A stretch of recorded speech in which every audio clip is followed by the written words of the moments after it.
vamos a contestar preguntas al final también si desean. Excelente. Carlos, empecemos. A ver, tenemos mucha información hoy, mucha información como nuestro título lo dice. Trump ya tiene luz verde para atacar dentro de Venezuela, acaba de ser autorizado por el Senado, pero esto se da en un contexto muy interesante y es que hace poco más de 48 horas, plataformas de radar de vuelo han mostrado cómo bombarderos B-52 sobrevolaban las costas de Venezuela volando a muy baja altura. Se trata de aviones con gran capacidad de ataque por el tipo de explosivo que transportan y por la enorme precisión sobre sus blancos. Se dejaron ver durante un rato hasta que apagaron sus dispositivos de registro de vuelo, casi como si quisieran ser vistos. ¿Qué nos podés comentar sobre este acontecimiento reciente? Bueno, eso primero es sumamente significativo porque este tipo de aviones puede, como vos decís, ocultarse o no de los radares, pero no se ocultaron no solamente porque mantuvieron prendido el transponder, sino porque además volaron a una altura de visibilidad, es decir, a una altura que es perfectamente objetable por Venezuela hasta el punto de que Venezuela podría haberlos atacado. Hay toda una pregunta respecto a esto, porque luego lo informa el propio Ministerio de Guerra, secretario de Guerra de los Estados Unidos, y el Comando Sur cuentan que estuvieron sobrevolando aviones. Yo te recuerdo que en un momento, hace más o menos una semana, se dio la misma versión y Donald Trump en persona la negó. Sí. Ahora no, ahora la admite el propio gobierno de los Estados Unidos, y yo creo que esto tiene mucho que ver con que los acontecimientos se precipitan y con que ya está en la zona de operaciones el portaaviones Ford. Es decir, el portaaviones Ford no llegó a las costas, pero ya está en tiro de sus aviones F-35. Recordemos que también esto se da en el contexto en que Trump respondió a una periodista que Maduro tiene los días contados. Ahí vemos en esta imagen cómo se ve de fondo territorio venezolano. Fíjense lo cerca que está volando ese B-52, a qué baja altura también que está volando, que desde la misma fotografía somos capaces de divisar el territorio venezolano. Acá tengo además el video, a ver, en el que la Fuerza Aérea confirma estos sobrevuelos. Vamos a escuchar esta información rápidamente.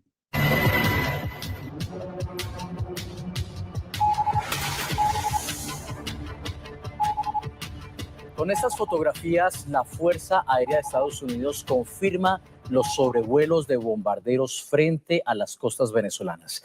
En una de las imágenes puede verse en el fondo la que sería la península de Paraguaná, en el estado Falcón, en el extremo norte de Venezuela. En otra de las fotos puede verse también una operación de reabastecimiento en vuelo con aviones cisterna KC-135 Stratotanker.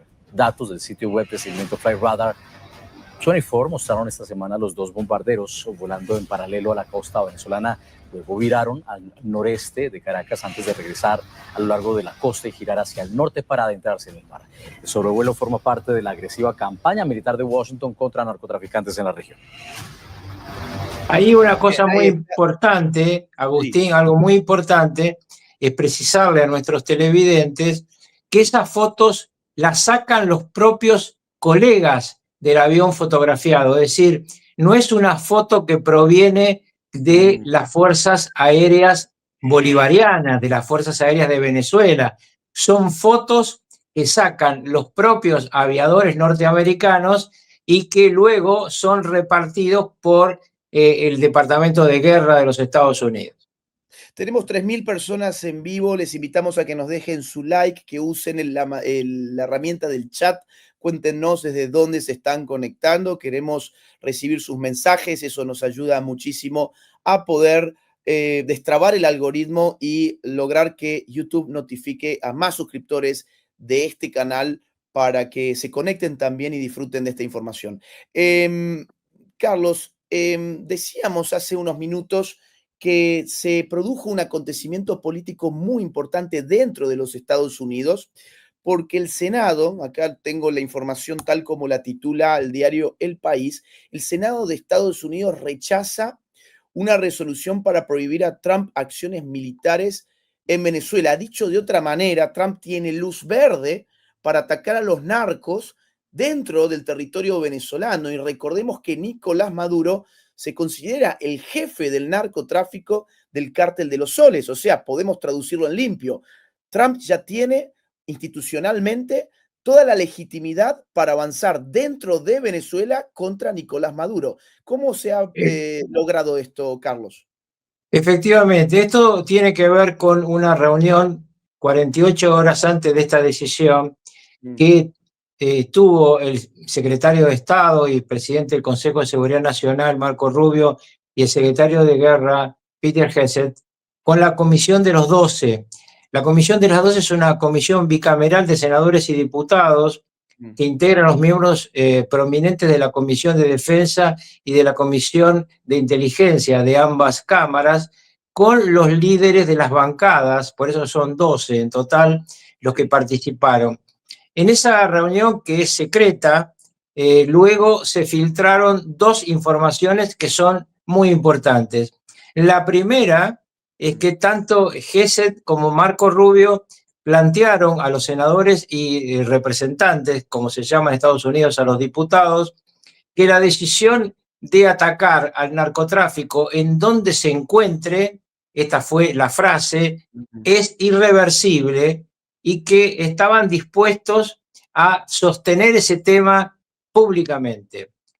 A posteriori se reunió la bancada demócrata para analizar esta situación tan tensa que se produjo en la reunión y aclararon que más allá de las coincidencias en la lucha contra el narcotráfico, la bancada demócrata iba a presentar un proyecto para que no hubiera ninguna acción militar dentro del territorio venezolano sin previa autorización del Congreso. Es decir, no estaban diciendo que no iban a autorizar, pero que digan previa autorización del Congreso. Esa resolución efectivamente se presentó y perdió en el Senado 51-49.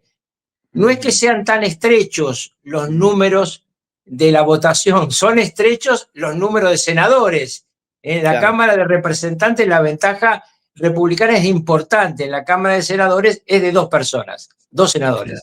Y se mantuvieron ambos bloques absolutamente rígidos y firmes, votaron todos. Muy difícil que esto ocurra en el Senado norteamericano. Vos y yo hemos tenido seguramente la oportunidad de ver sesiones donde hay 3 o 4 senadores nada más en el recinto mientras el tema se va desarrollando. Acá fue una sesión con pleno, con debate y con resultado que, como bien decís, implica autorizar, por no aceptar la negativa, a Donald Trump que siga adelante. ¿Qué es seguir adelante? Seguir adelante es ir a buscar no un ataque, como alguno dijo, a instalaciones militares de Venezuela. No es una guerra contra Venezuela, es una guerra no internacional contra el narcotráfico. Van a atacar para detener o abatir narcotraficantes y para destruir alijos de cocaína y fentanilo, y eso va a ocurrir muy pronto. Ahora, Carlos, decimos, no es una guerra contra Venezuela, es una guerra contra narcotraficantes, y podemos agregar cuyos cabecillas constituyen el actual gobierno ilegítimo de Venezuela. Con lo cual, no es una guerra contra el ejército venezolano, pero sí contra, por ejemplo, el comandante en jefe ilegítimo, que sería Nicolás Maduro. ¿Está bien esta conclusión? Sí, es así. Lo que pasa es que todo tiene que ver cómo vos calificás a tu contrincante. En el caso de que los narcotraficantes Maduro, Diosdado Cabello, Padrino López y los hermanos Rodríguez fueran defendidos por fuerzas militares venezolanas, ahí queda habilitada la respuesta norteamericana porque sería un ataque al ejército de los Estados Unidos cuando está buscando narcotraficantes. Siempre tengan en cuenta que en cada una de estas conversaciones que se han producido en la Comisión Bicameral de Inteligencia y de Guerra de los Estados Unidos, aparece un nombre que no es venezolano, que es Gustavo Petro. Dejémoslo ahí por ahora, pero es un nombre que está digamos, en el blanco de las conversaciones a partir de que el presidente Trump lo llamó directamente narcotraficante. Ya tenemos 5.000 personas en vivo. Quiero agradecer especialmente a quienes han mandado sus superchats, que hacia el final de este diálogo los vamos a leer. Y si quieren apoyar para que el algoritmo nos ayude a llegar a más público, hay una opción que se llama membresías de regalo del canal. Ustedes pueden enviar membresías del regalo y eso impulsa de una manera increíble el algoritmo para que nuestro canal sea recomendado a un público más amplio. Continuando con el tema Maduro y Estados Unidos, en un rato vamos a meternos con Colombia y con Petro. Nosotros seguimos mucho la dimensión psicológica de este conflicto y hemos mostrado muchas veces videos que publican las distintas instituciones norteamericanas que son mensajes directos para los narcos, pero también para sus cabecillas.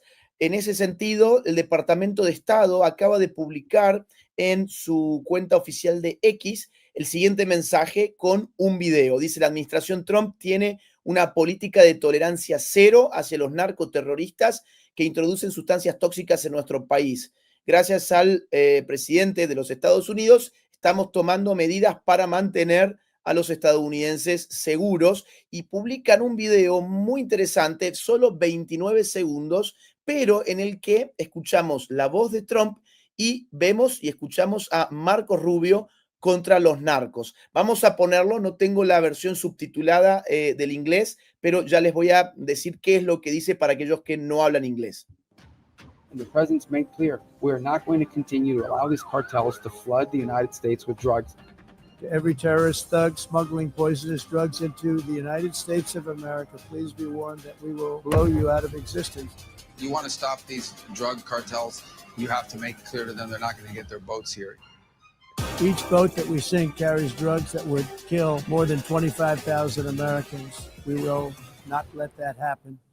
Bien, básicamente lo que les dicen como advertencias: no vamos a permitir que envenenen a nuestra gente en Estados Unidos. Tengan claro los narcoterroristas que no les permitiremos venir por aquí con sus botes.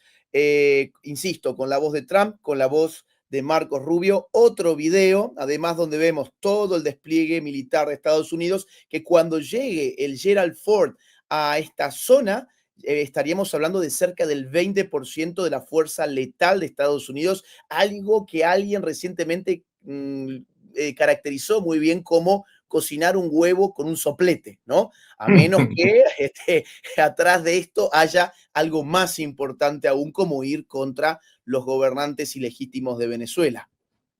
Te comento, Agustín, que hoy el presidente Trump hizo un vivo en el Salón Oval, donde participó el secretario de Guerra, que hizo una locución frente al periodismo, y luego le dio la palabra a los altos mandos de la Fuerza Aérea de los Estados Unidos. ¿Por qué tiene importancia esto? Porque el presidente cada vez más le da un papel significativo al conflicto para llegar a la paz, como lo llama él, y a la necesidad de mostrarle al mundo que el dispositivo aeronaval norteamericano está intacto y listo para cualquier cosa. ¿Por qué también esto tiene mucha importancia? Porque en las últimas 48 horas se empezó a hablar de algún tipo de apoyo de Rusia a Venezuela.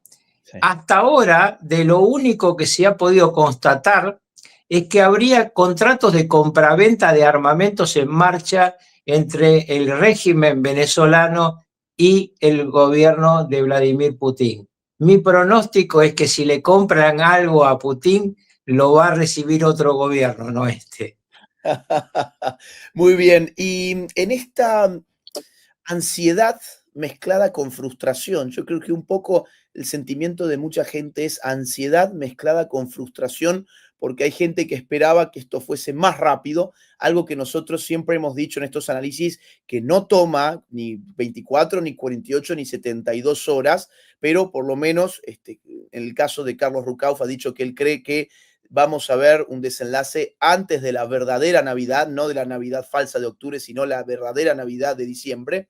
En ese sentido, apareció una declaración de Maduro que empieza a jugar, me parece a mí, con esos sentimientos, porque le marca a Trump que ya van 14 semanas de presión militar sin ninguna conclusión, y que en ese sentido saca pecho Maduro y le dice, ustedes no van a poder con nosotros, no van a poder con la verdadera democracia.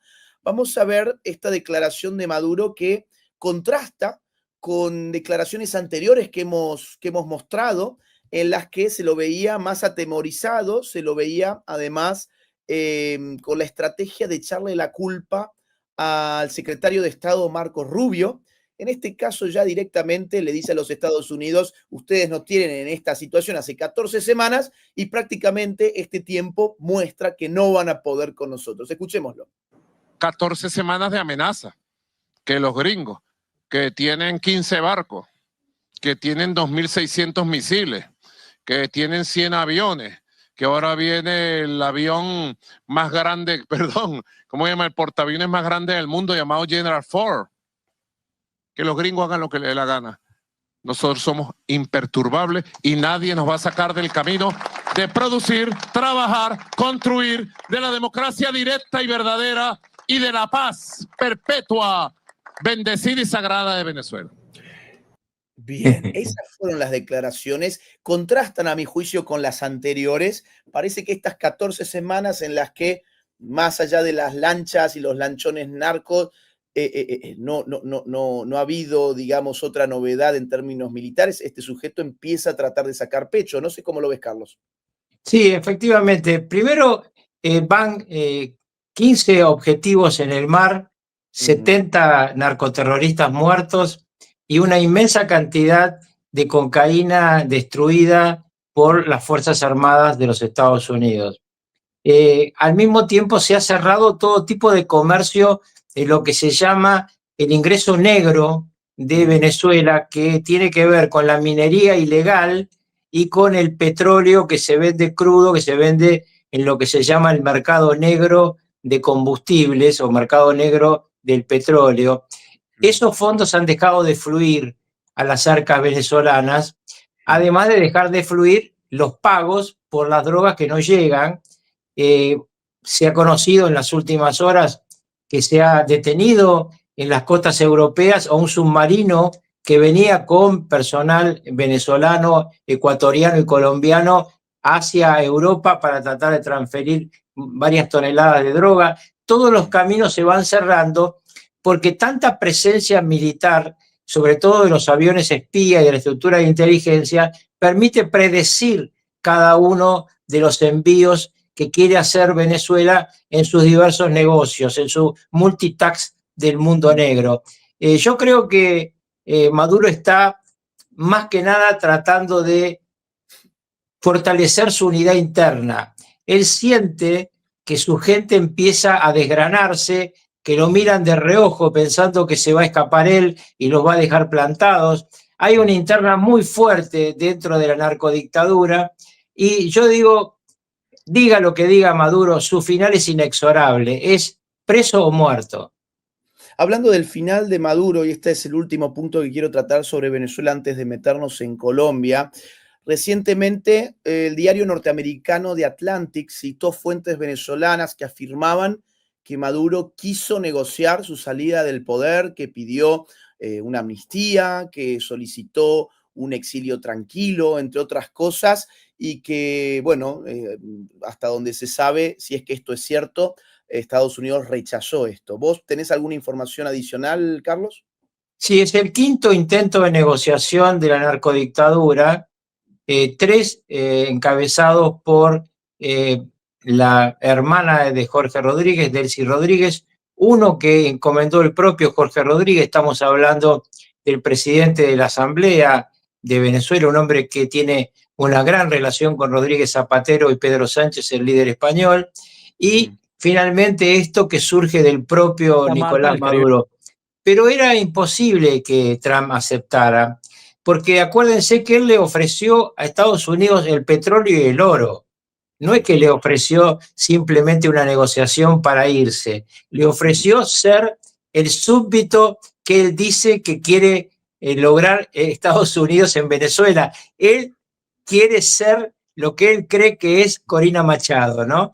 Pero siempre ha habido un rechazo in limine de esto, tanto de Marco Rubio, que es en esto muy firme porque sigue los acontecimientos minuto a minuto como del presidente de los Estados Unidos. Esto no tiene otra salida que una salida donde cambie la estructura de poder, no de Venezuela, porque eso es la consecuencia, la estructura del poder del cártel Los Soles. Estamos cerca de los 8.000 conectados en vivo, gracias al querido Lucas de Tandil por esas 20 membresías de regalo del canal, gracias a los que están dejando superchats. Dentro de un rato nada más vamos a estar leyéndolos y respondiendo sus preguntas. Gracias a los que nos dejan likes y a los que comentan en el chat. Todo eso nos ayuda muchísimo a llegar a más espectadores en vivo. Ahora quiero que nos metamos en Colombia y que hablemos del hermano siamés, tal como el propio Maduro definió a Gustavo Petro. Tenemos mucha información porque en estos momentos se está desarrollando una cumbre muy especial en la hermosísima ciudad de Santa Marta. Santa Marta es la sede de la cumbre entre la Comunidad de Estados Latinoamericanos y del Caribe, la CELAC, junto con la Unión Europea. Y Gustavo Petro ha dedicado parte de su alocución para hablar sobre Trump, que es últimamente el objeto predilecto de sus discursos. Vamos a escucharlo. ¿A qué se refiere la libertad hoy? ¿A qué se refiere la democracia hoy? Cuando caen bombas en Gaza. Y aún hoy caen bombas. Y un pueblo ha sido masacrado. Y ahora caen misiles en el Caribe. Los mismos, la misma fabricación de los que caen en Gaza, caen aquí sobre personas pobres todas. En esta ciudad murió uno. Ayer visité su familia, el señor Alejandro Carranza, de padre pescador, el pescador, experto en manejar lanchas, quizás contratado, quizás no, no sabemos, pero murió por un misil en las aguas del Mar Caribe. La sangre tiñó el azul. Y visité a su familia para constatar, porque lo acusaron y su muerte está bajo la tesis de que es un narcoterrorista. Nuevo concepto. Como parte. Bueno, fueron algunas de las palabras de Gustavo Petro. Sí, Petro en este tema viene sosteniendo la tesis de que no existen narcotraficantes, sino obreros que trabajan en el narcotráfico, digamos como si él fuera el secretario general del sindicato de los narcotraficantes y estuviera muy preocupado por la salud de los miembros de su gremio. Claramente esto es un absurdo porque uno puede hacer el trabajo que hacía antes ese señor, que era ser pescador, lo dejan porque aparecen estos cárteles, uno de los cuales, el más fuerte, es un cártel al que perteneció oportunamente el propio presidente Petro cuando militaba políticamente a una estructura guerrillera que también negociaba drogas y cuyos herederos, los herederos de aquellos guerrilleros, siguen siendo hoy narcotraficantes. Y Petro nunca se pide perdón de su pasado. Parece que lo trata de glorificar el pasado que ha tenido. Él también ha tratado con mucha dureza al presidente de los Estados Unidos por el tema del medio ambiente, utilizando esta conferencia, que es una conferencia disminuida, una conferencia donde no han ido líderes muy importantes. De hecho, no ha ido el presidente argentino Milei, tampoco fue Macron, y donde los principales enemigos de Donald Trump parecen ser ya tres socios en este tema, que son Lula, Sánchez, el presidente de España, y Petro, que han sido muy agresivos con el presidente norteamericano y han recibido también contestación de la Casa Blanca. El presidente Milei estuvo ausente justamente en solidaridad con su par norteamericano, su aliado Donald Trump. Sobre esto que dice Gustavo Petro, es una tesis que es muy injusta para la gente pobre. Supone que la gente pobre está desprovista de capacidades morales y que si uno es pobre, entonces indefectiblemente tiene que terminar sirviendo al narcotráfico. Lo que quiere decir Gustavo Petro en el fondo es que pobreza y narcotráfico van de la mano necesariamente cuando en realidad una cosa no implica la otra. Un pobre puede tomar o no la decisión de subirse a un lanchón y transportar la cocaína, y su condición de pobre no le exime de su condición de narcotraficante, de si a lo que se dedica es precisamente al transporte de estupefacientes ilegales de un país a otro. Ahora, esta cuestión de guerra de clases está muy presente en la ideología de Gustavo Petro, que no deja de ser marxista-leninista, nunca ha dejado de ser marxista-leninista, por más de que haya llegado democráticamente al poder y que ahora esté buscando métodos no democráticos para permanecer en el poder, dado que en mayo se le vienen las elecciones y él no puede reelegirse. Vamos a continuar con otro clip, Carlos, que es de 1 o 2 días atrás, creo que 2 días atrás, donde estuvo también Petro en una cumbre sobre el clima y sobre el medio ambiente en Brasil, en el que acusó nuevamente al presidente Trump de querer invadir países latinoamericanos, es decir, él enmarca la lucha contra el narcotráfico no como una lucha contra el crimen organizado, sino como una lucha política por invadir territorios venezolanos. Ay, estoy viendo que no tengo acá el link, pero bueno, no importa, se los comento simplemente, donde calificó a Trump de nazi, y dijo que esto es una lucha de toda América Latina contra los Estados Unidos, cuando en realidad el socialismo del siglo XXI se queda cada vez más solo. Además, Petro está pensando en negociaciones con el Tren de Aragua para concederles impunidad a este peligrosísimo cártel terrorista. Y crece la polémica. Gustavo Petro está buscando la impunidad para estos narcos. Vamos a escuchar esta información. Por las posibles negociaciones entre el gobierno de Gustavo Petro en Colombia y la banda narcoterrorista de origen venezolano, el Tren de Aragua. Petro tendrá la última palabra. Ya recibió la carta del jefe criminal, alias Larry Changa, pidiendo pista en la denominada política de paz total, que podría significar impunidad. La eventual inclusión de la designada organización terrorista, el Tren de Aragua, en la política de paz total será decisión exclusiva del presidente Gustavo Petro. Es el presidente de la República quien define los lineamientos para promover la reconciliación y el desarrollo de cualquier proceso de paz. En ese marco, se realizan todos los actos necesarios para entablar acercamientos, conversaciones y negociaciones con estructuras armadas organizadas de crimen de alto impacto que demuestren voluntad de transitar hacia el Estado de Derecho, así como con los grupos armados organizados al margen de la ley. NTN 24 tuvo acceso a esta carta enviada por la oficina del consejero comisionado de paz a Luis Gustavo Moreno, abogado de Larry Amaury Álvarez, el temido cofundador de la megabanda de crimen organizado transnacional, recluido en una cárcel colombiana desde 2024 y que es requerido por la justicia chilena. El criminal, conocido bajo el alias de Larry Changa, ofreció al mandatario colombiano iniciar diálogos de paz que conduzcan, según él, a la desmovilización de la estructura criminal a través de una carta divulgada a mediados de octubre. El tono de la respuesta de la oficina encabezada por Oti Patiño sorprendió, ya que hace unas semanas el entonces ministro de Justicia, Eduardo Montealegre, había cerrado las puertas a una posible negociación. Larry Changa, de origen venezolano, también pidió ser nombrado gestor de paz. Todos estos elementos llevaron al expresidente César Gaviria en octubre a hacer una dura advertencia.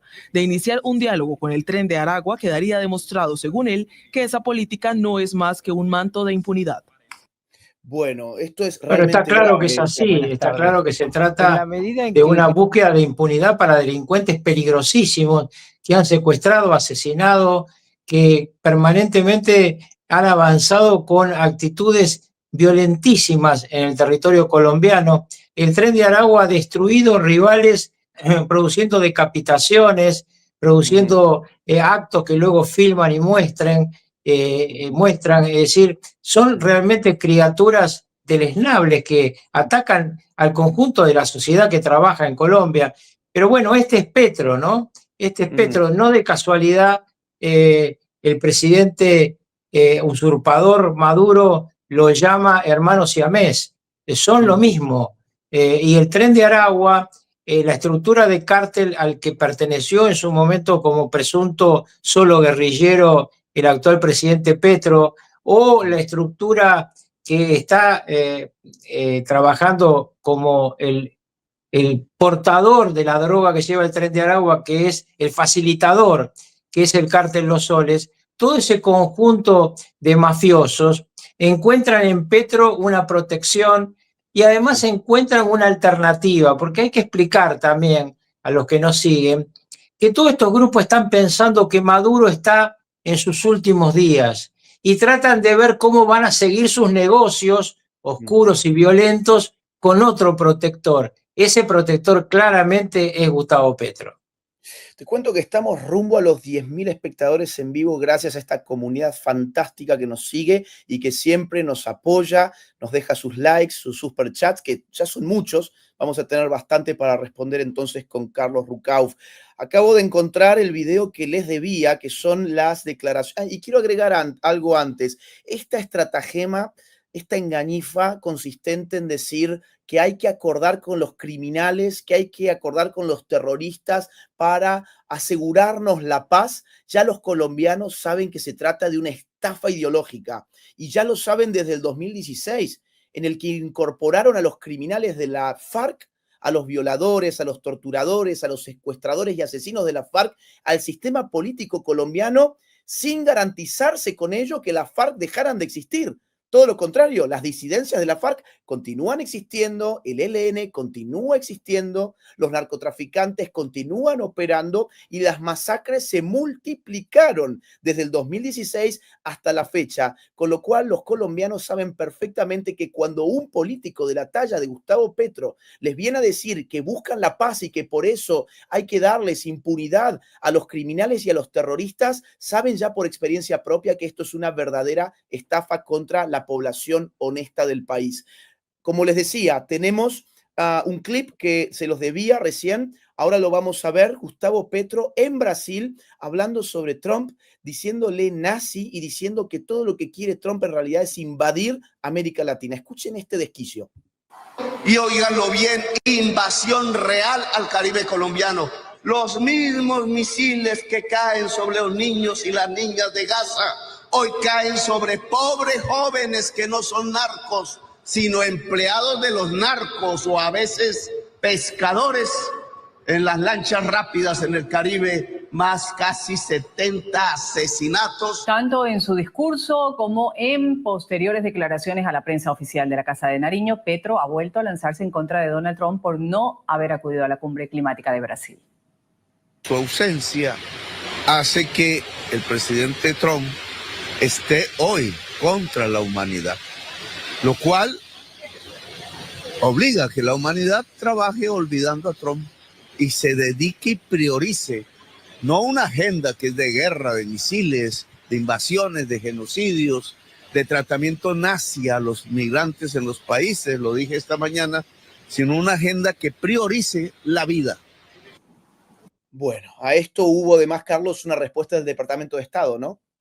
Así es, una respuesta muy dura del Departamento de Estado, pero además lo que quisiera decir respecto a esto que dice Petro es que hace muy poco en las calles de Nueva York él pedía la guerra, juntar soldados y voluntarios para ir a pelear contra Israel. Digamos que un día está por el lado de la guerra y otro día está por el lado de la paz, en este ida y vuelta permanente que implica estar del lado del narcotráfico y nunca del lado de la gente que trabaja, de la gente que sufre, de la gente que ha perdido muchos empleos por culpa de Petro, porque durante mucho tiempo rigió un acuerdo entre Estados Unidos y Colombia que se llamó Plan Colombia, que implicaba bajar la cantidad de cultivos de coca y financiar alternativas de trabajo para la gente, para que no tuviera que trabajar en ese negocio que terminaba en la cocaína. Pues bien, lo que hizo Petro fue acabar con el ataque a las plantaciones, se acabó todo el tema de la fumigación y las plantaciones de coca aumentaron en forma geométrica. Vos ya en tu canal has mostrado en su momento un cuadro que implicaba un crecimiento desmesurado de la plantación. Claro, ¿qué te dice Petro? Yo capturo más cocaína que antes, claro, porque hay el doble de la que había, entonces capturás la de aquellos que no son amigos tuyos, porque este es otro tema que también hay que contarle a la gente. Acá hay una guerra entre narcotraficantes y tanto Petro como Maduro, como Diosdado Cabello, toman partido para unos contra otros. No es que están protegiendo a los pueblos para que la droga no llegue. Por eso este invento de decir que quien trabaja para los narcos es un trabajador y no es un narcotraficante. Bueno, el que va a subirse un lanchón con droga, hoy sabe perfectamente que arriesga la vida. Todo esto es muy importante porque también recientemente el senador Bernie Moreno hizo una solicitud formal al secretario de Estado, Marcos Rubio, de declarar 3 organizaciones criminales de Colombia como grupos terroristas extranjeros. Esto es muy importante porque así como Estados Unidos se legitima a una guerra contra el narcotráfico proveniente de cárteles vinculados a Venezuela, muy pronto también podría ser exactamente lo mismo con grupos terroristas o narcoterroristas provenientes de Colombia. De hecho, algunos de los lanchones narcos hundidos no en el Caribe, sino en el Pacífico, habrían sido del ELN. Estos 3 grupos narcoterroristas que el senador Moreno quiere que Estados Unidos los declare como grupos terroristas extranjeros son los siguientes: el Estado Mayor de Bloques y Frentes, que corresponde a las disidencias de la FARC; en segundo lugar, las autodefensas gitanistas de Colombia; y en tercer lugar, las autodefensas conquistadoras de la Sierra Nevada. Lo que está haciendo Petro al dialectizar con Trump y con Estados Unidos y ponerse del lado de los narcos bajo esta tesis absurda de que en realidad no son narcos sino obreros, la clase obrera del narcotráfico, es exponer a todo el pueblo colombiano a la violencia, a la inseguridad y a la falta de paz. Esto es una afrenta directa no contra los Estados Unidos, sino contra los propios colombianos. Sí, a los colombianos le ha hecho daños muy significativos que se han acrecentado en los últimos tiempos. Recordemos, Colombia tenía una situación de socio privilegiado de los Estados Unidos que implicaba tanto el ingreso y egreso de colombianos a Estados Unidos, el tema de las remesas de los que trabajan en Colombia hacia sus familiares, de los que trabajan en Estados Unidos hacia sus familiares en Colombia. Luego, todo el tema de lo que significaba el financiamiento, como dije antes, de empresas de alternativa a los cultivos de coca y el apoyo irrestricto de Estados Unidos al equipamiento de defensa militar y de seguridad de Colombia, porque estaba como aliado de Estados Unidos y enemigo del narcotráfico. Ese Plan Colombia terminó con Petro. Petro ha sido desertificado. Colombia sufre la desertificación, que aquí lo dimos en su momento contigo como una primicia, por Petro, y se perjudica el pueblo colombiano por Petro, mientras que Petro parece querer siempre poner la culpa afuera, como el narcosocialismo del siglo XXI hace en todo nuestro continente. Recientemente, Carlos, hace apenas 3 días, te cuento que se cumplió un nuevo aniversario de la toma del Palacio de Justicia. Me estoy refiriendo a un acontecimiento horroroso que se produjo entre los días 6 y 7 de noviembre del año 1985 en Bogotá. Esto es muy importante para quienes seguimos la historia, la historia de crímenes y de horrores en Colombia, en la que Petro tuvo un lamentable protagonismo. Esta toma del Palacio de Justicia fue una acción armada del grupo guerrillero M-19, al que pertenecía Gustavo Petro precisamente.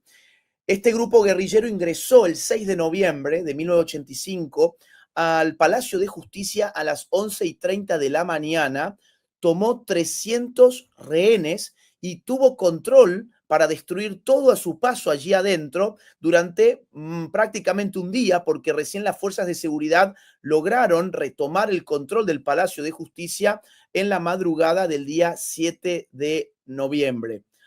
Murieron en este hecho más de 90 personas, entre ellas 11 magistrados de la Corte Suprema de Justicia. El palacio quedó destruido por el fuego y sus archivos fueron quemados. Algo que después se supo fue lo que les pidió nada menos que Pablo Escobar, el narcoterrorista más importante probablemente de la historia de ese país, que tuvo una alianza táctica con el grupo guerrillero de Gustavo Petro, M-19. Hay que aclarar que Petro no participó directamente de este acto terrorista, puesto que cuando ocurrió, Petro se encontraba preso él estaba preso por distintos crímenes, por porte ilegal de armas y por militancia en este grupo terrorista llamado M-19. Por este motivo, Abelardo de la Espriella, que es hoy uno de los políticos que suenan más fuerte para poder ganarle a Gustavo Petro en las elecciones, hizo este posteo en la red social X que se los quiero leer muy rápidamente. Dice, el mismo terrorismo que hace 40 años decapitó a la justicia en el Palacio, hoy gobierna Colombia. Les queda poco tiempo. Esta vez los vamos a derrotar por completo en las urnas y con la unión de un pueblo que sabe cómo se defiende la patria. Mi corazón, mi respeto y mi compromiso con las víctimas del Palacio de Justicia. Colombia está con ustedes. Y bueno, acá lo que publica es precisamente una imagen del Palacio de Justicia ardiendo, una imagen de 1985 que tiene plena actualidad porque uno de los miembros más destacados del M-19 es quien hoy preside Colombia.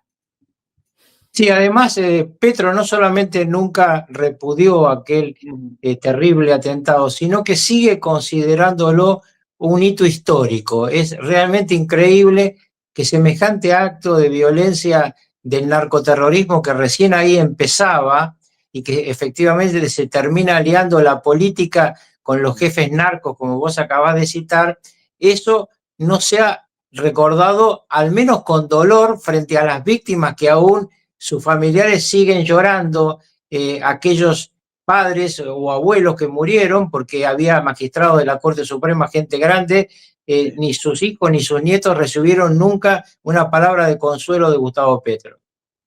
Así que, bueno, eso es una efeméride que no quería dejar pasar. Insisto, esto se cumplen ya 40 años, pero tiene plena vigencia por quién es el que hoy gobierna Colombia. Lo último que te quiero mostrar sobre Colombia, Carlos, es que se produjo un acto político precisamente de Abelardo de la Espriella hace muy poquitos días en el Movistar Arena. Así como Milei también hace pocas semanas llenaba el Movistar Arena en Buenos Aires, generando un punto de inflexión en la campaña política de La Libertad Avanza.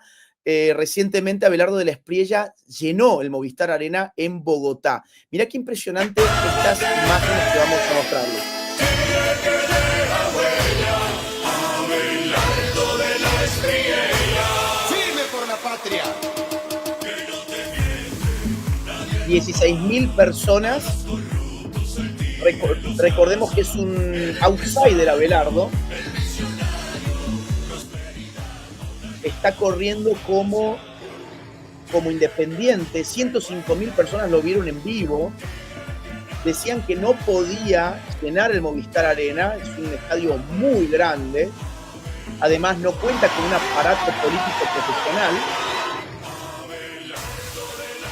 Decían que esto iba a ser imposible, pero lo logró. 16.000 personas acudieron espontáneamente, sin ser llevadas como ganado, sin ir a cambio de dinero, sin hacer nada de lo que la política sucia suele hacer en estos casos. El pueblo colombiano espontáneamente llenó el Movistar Arena en Bogotá y el nombre de Abelardo de la Espriella cada vez suena más fuerte a pesar de ser independiente y a pesar de no tener aparato político. Antes de pasar a contestar las preguntas, quisiera hacer una pequeña pausa publicitaria y contarle a todos los que te siguen que empecé un noticiero de 7 noticias todos los días en mi canal de YouTube. Son noticias breves para mantener a la gente informada. Luego aparecen tus trabajos de profundidad o otros de carácter informativo en otros medios, seguramente no con tu profundidad, pero lo importante es que la gente sepa que todos los días va a tener en mi canal la posibilidad de enterarse de los 7 temas que yo considero que no deben dejar de mirar y si quieren ampliar en otros medios de comunicación todos los días. Excelente. De hecho, la dirección del canal de Carlos Rucauf está en la descripción de esta transmisión en vivo que estamos haciendo. Le hemos facilitado, la otra vez les dijimos búsquenlo, ahora no hace falta ni siquiera buscarlo, es mucho más fácil. En la descripción de este video aparece el link, le dan clic, les lleva directo al canal de Carlos Rucauf, ponen suscribirse y activan la campanita. Vamos a intentar que bueno, todos ustedes que siguen a Carlos Rucauf en este canal, también puedan seguirlo en su propio canal, porque publica con mucha más frecuencia que aquí información. Así que van a estar muy bien informados siguiendo el nuevo canal de Carlos Rucauf. Les animamos a no dejar de hacerlo. Último comentario, Carlos, y sí pasamos hacia las preguntas. Último comentario, porque tenemos otra efeméride que no quería dejar pasar. Hoy se cumple el aniversario número 36 de la caída del muro de Berlín. Estamos hablando de un acontecimiento de enorme relevancia para el siglo XX y de enorme relevancia porque se constituye en el símbolo del fin de la Guerra Fría y del fin de lo que fue el socialismo del siglo XX, que lamentablemente en nuestro siglo XXI se reconstituyó en nuestra América Latina en un nuevo formato desde Cuba, Venezuela, Nicaragua, Bolivia, Ecuador, Argentina durante prácticamente 2 décadas también, Brasil, en algún momento muy fugaz Paraguay, es decir, un socialismo renovado en América Latina, pero en el siglo XX el socialismo encabezado por la Unión Soviética llegaba simbólicamente a su fin con esta imagen que estamos viendo. La imagen del verdadero fracaso de las ideas de izquierdas es esta, es haber tenido que levantar un muro para evitar que la gente huyera del supuesto paraíso socialista. Piensen ustedes qué infierno tienen que haber construido los socialistas que tuvieron que levantar un muro para que la gente no huyera. Y pregúntense de dónde no podía huir hacia dónde. ¿No podía huir del capitalismo hacia el socialismo o no podía huir desde el socialismo hacia el capitalismo? La respuesta correcta es esta última. La gente cuando vive en socialismo real quiere huir. Lo vemos en Cuba, lo vemos en Venezuela, lo vemos en Nicaragua. Es la regla que siempre se cumple. Así que aprendamos de la historia, aprendamos de que hay ideologías que suenan muy bonitas, que son muy simpáticas, que tienen muy buen marketing, muy lindas banderas y muy lindas figuras, pero cuando se ponen en práctica no te traen el paraíso, sino que te traen el infierno a la tierra. Así que con eso, si te parece, Carlos, podemos pasar a nuestras preguntas de los usuarios. Aquí Nieves se ha convertido en miembro del canal. Un gran abrazo para vos. A Lucas Tomasi, que nos manda un abrazo también. Candela Betere dice, Agustín, una pregunta, ¿cómo se sabe con certeza dónde está Nicolás Maduro en cada momento? ¿Qué impide que pueda... Bueno, hay un trabajo de inteligencia terrestre y aéreo sobre los 5 que son buscados por Estados Unidos. Y los aviones espías están permanentemente trabajando y la inteligencia del terreno también. Está absolutamente claro que los 5 se sabe cada noche dónde duermen, si es que todavía pueden dormir. Aquí María Alarcón se ha convertido en miembro del canal. Gran abrazo. Karina Argentina, gracias por tu donación. Ángel Rod, gran seguidor, dice saludos a ambos y al chat. Una amiga me envió el link del canal de Don Carlos y obvio que me suscribí. Bueno, eso es una muy linda práctica. Es decir, todo lo que nosotros hacemos es con un gran esfuerzo y depende exclusivamente de que ustedes nos ayuden a difundir. Cuando ustedes mandan nuestro contenido por grupos de WhatsApp o a contactos, a familia o amigos, eso hace que nuestra voz tenga mayor alcance.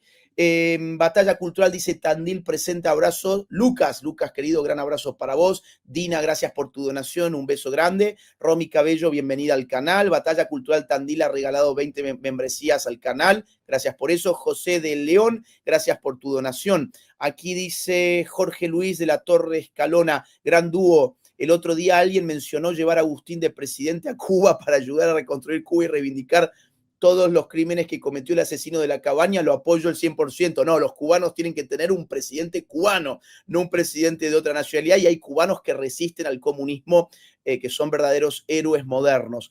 Rebeca Cuevas, gracias por tu donación, una querida amiga, beso hasta México. Zaira Santiago, gracias por tu super sticker, gracias por esa donación. Aquí Lucas Tomasi, otro gran seguidor del canal, dice, el AME quedó azul, que quedó teñido de rojo y blanco como la bandera pacificadora, Ave Trump, el pacificador carajo. Bueno, gracias. Porque dijo Petro que se había teñido con la sangre de ese pescador el mar. Exactamente. Ricardo Ruiz desde Chile nos dice, hola Agustín y Carlos, un gusto. Hace unos días les comenté que creo que Trump no atacará. Ya se le pasó el tiempo y Maduro no arrancó como pensó al moverle la fuerza naval. ¿Todavía creen en el ataque? Lo que yo puedo decir absolutamente. Es que yo creo que va a pagar un costo inmenso si no ataca. y no está en condiciones políticas de pagar un costo con la comunidad hispana en los Estados Unidos, y es con la comunidad que tendría una enorme deuda si no ataca. Lucas Tomasi dice, ahí está, el mar quedó azul, rojo y blanco, el color de la paz. Ave Trump, el pacificador, carajo. Aquí dice Adalberto Jiménez, saludos Agustín, espero que pronto hagas un programa especial viendo cómo se cae el narcoestado. Viva la libertad, carajo, saludos de Chile. Yo, mira, sueño con ese día. Sueño con el día en que Carlos me llame, que me llame a cualquier hora de la madrugada y me diga, encendé ya la cámara que tenemos que empezar una transmisión en vivo. Ya va a llegar ese día, tengo fe. Sí, sí, seguramente. Sara Connor, bienvenida al canal, un abrazo. Acá también dice Lucas, hola Agustín, hola Carlos, me gusta que Trump muestre cómo asesina terroristas y narcos a cielo abierto, no como esos anteriores que bombardeaban Medio Oriente como si estuvieran jugando al Call of Duty y no se enteraba nadie. Esos no eran empleados de terroristas. Bueno, hay una diferencia comunicacional, ¿no? Y es que ahora hay también redes sociales que permiten que mucha información de distinto tipo esté al alcance de todo el mundo en un segundo a través de una cuenta de X, por ejemplo. José Mario Duque, bienvenido al canal, muchas gracias por tu membresía. Aquí desde Brasil nos dice Beli Rodríguez, dice Brasil se está convirtiendo al totalitarismo, el Poder Judicial está persiguiendo a la derecha, Lula está jugando a hacer una reedición de Fidel Castro. Sabemos que hay muchos presos políticos en Venezuela, en Brasil, sabemos que también la gente tiene mucho miedo hoy a expresarse políticamente en determinadas redes sociales. Sabemos que Trump está muy enojado además por lo que se ha hecho con Bolsonaro en Brasil, pero también es cierto que Lula tiene una aceptación cada vez más baja por parte de la opinión pública. Ulises Gámez dice, el muro de Berlín no cayó, fue derribado por los alemanes cansados de la infancia comunista. Yo estuve varias veces allí. Y nos deja esta donación, gracias Ulises querido. A ver, aquí me dicen, Kimo dice, Agus, a vos te faltaba un año para ser ingeniero en sistemas, ¿no? ¿Pensás terminar la carrera? Quisiera estudiar teología. No, me faltaban 2 años para ser ingeniero en sistemas y lo dejé por ciencia política, decisión que me costó muchísimo tomar, pero fue una de las mejores decisiones de mi vida y no pienso ser ingeniero, no, gracias, no es lo mío. Ana B. Dice, Sheinbaum, ex guerrillera, compañera de Petro, Trampolini, fábrica de fentanilo chino, ¿cuál es su futuro? ¿Cuál es el futuro de Sheinbaum? Bueno, Mirá, está muy empoderada. México es un lugar sumamente complejo. Vamos a tener que hacer, Agustín, un día un trabajo explicando lo que está pasando en México adentro, la relación de México con China y la relación de México con Estados Unidos, pero es un país quizá de los más complejos porque dentro de México existe un poder abajo del poder que termina, como estamos viendo últimamente, matando, por ejemplo, un alcalde atrás de otro, en la medida que ese alcalde no responda al grupo narco del lugar. No es que le pidan a los alcaldes que sean derechos, sino que no trabajen para otro cártel. Ya lo vamos a hacer. Merece nuestro público que hagamos un trabajo concienzudo sobre México en tiempos por venir. Mira, además, el mexicano tiene normalizada la violencia política al punto de que las últimas elecciones no era noticia ya que asesinaran candidatos. Incluso en Colombia, cuando asesinan un candidato, se vuelve noticia mundial. En México, si yo les cuento, por ejemplo, de que cerca de 40 candidatos fueron asesinados en las últimas elecciones, yo les aseguro que ustedes ni siquiera estaban enterados de esto. A México le gobiernan fuerzas muy oscuras. Lamentablemente, Sheinbaum tiene un enorme poder. Morena es totalmente hegemónico y han logrado convertir a una república en una verdadera autocracia en muy poquito tiempo. Así que tomamos lo que dice Carlos. Próximamente haremos un programa dedicado a México. Alain Valdés, gracias por tu membresía al canal. Y bueno, leo la última, dice Fer, hola Agustín y Carlos, muy buen trabajo, pienso que esto tiene un desenlace. Estados Unidos no mueve semejante dispositivo y recursos pagados por los norteamericanos para que no pase nada. Esto es algo que Carlos siempre nos ha dicho, ¿no? Esto cuesta mucho dinero. Mucho dinero, además, en tiempos de ajustarse el cinturón, que ha sido parte de la promesa de Donald Trump de hacer ajuste. Bien. Con esto terminamos, Carlos. Hasta acá dejamos los comentarios. Hemos tenido gran rating hoy, cerca de 10.000 personas en vivo. Les agradecemos al público que nos ha ayudado a conseguirlo. Gracias, Carlos, por tu tiempo y bueno, nos encontraremos muy pronto otra vez. Con mucho gusto. Un abrazo grande a vos y a todos los que nos han seguido hoy y los que lo van a ver esto luego en YouTube.